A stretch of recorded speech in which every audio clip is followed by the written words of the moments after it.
The click of the lock echoed louder than it should have. I turned instinctively, my hand still on the door handle, and that's when I saw her smile. Not mischievous, not dangerous, just calm, like this moment had been waiting patiently for us to arrive. "Perfect timing as always," she said. For a second, my brain refused to catch up. This was my mom's friend, someone I'd known since I was a kid, someone who used to bring homemade desserts on holidays and scold me gently for not wearing a jacket. "Of the door," I said, nodding behind me. She waved it off. "I know, it's fine." I stood there awkwardly, keys in my hand, suddenly aware of how quiet the house was. My mom had gone out of town that morning. I was only here to drop off some documents she'd asked me to pick up from her place. "I won't stay long," I added quickly. She studied me for a moment, head slightly tilted, like she was seeing something new in a painting she'd walked past for years. "You've grown into yourself," she said softly. I laughed, nervous. "That's one way to put it." She gestured toward the living room. "Sit, you look like you're about to bolt." I obeyed, mostly because my legs didn't seem interested in arguing.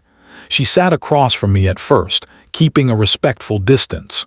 For that, I was oddly grateful. "You know," she said, folding her hands in her lap, "your mother worries about you." "She always has," I replied. "She thinks you're alone, more than you admit." I shrugged. "I'm fine." She didn't argue. Instead, she stood and went to the kitchen, returning with 2 cups of tea. She handed one to me, her fingers brushing mine just briefly. It was nothing, but it felt like something. "I didn't lock the door to trap you," she said, sitting again. "I locked it because I wanted a conversation that wouldn't be interrupted." I met her eyes then, really met them. There was no flirtation there, just honesty. "About what?" I asked. "About the way you look at me lately," she replied calmly, "and the way I catch myself looking back." My heart thudded once hard. "I didn't mean to," I started. "I know," she said gently, "and neither did I. That's why we should talk about it instead of pretending it's not there." The room felt warmer, or maybe that was just me. "I don't want to disrespect anyone," I said, "especially my mom." Her expression softened. "Nor do I. That's why nothing happens in secret, and nothing happens at all unless we're both absolutely certain it's right." Silence stretched between us, not uncomfortable, just heavy. "I've spent years being careful," she continued, "putting myself last, being the responsible one, and then one day I realized I'm still allowed to want things." I swallowed. "And what do you want?" She smiled again, but this time it wasn't knowing. It was vulnerable.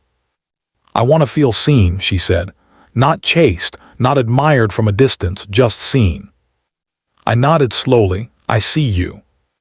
Her breath caught just slightly. We didn't move closer. We didn't touch. The moment didn't need it. After a while, she stood and walked to the door, unlocking it with a quiet click. "You should go," she said, "before this becomes something we rush." I stood too, feeling strangely disappointed and relieved. At the door, she paused. "Perfect timing doesn't mean perfect action," she added.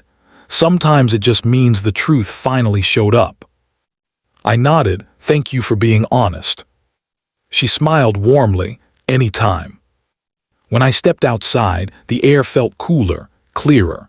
My phone buzzed with a message from my mom asking if I dropped off the papers. I typed back, "Yes, everything's fine." And for the first time, that was true, not because something had happened, but because something important hadn't.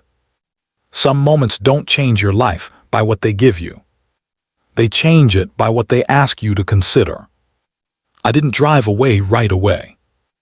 I sat in my car for a few minutes, hands resting on the steering wheel, replaying the calm in her voice, the steadiness in her eyes.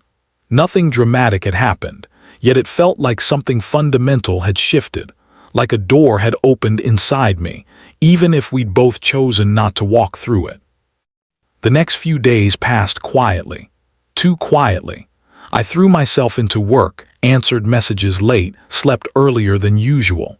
Still, every now and then, a thought of her would surface, not the moment at the door, but the way she spoke about wanting to be seen. Then my mom called.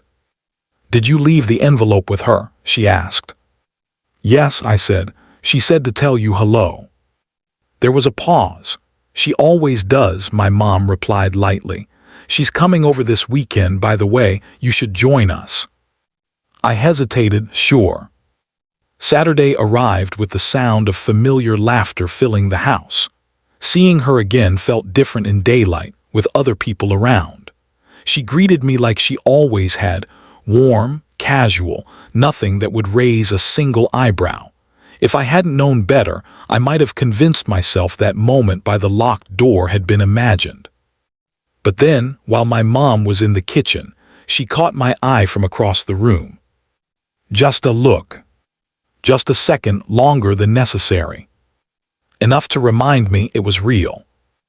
Later, as the evening wound down and my mom stepped out to take a call, she joined me near the window. "You okay?" she asked quietly. "Yeah," I said. "You?" She nodded. "I'm glad you came." "So am I." We stood there side by side, not touching, watching the streetlights flicker on outside.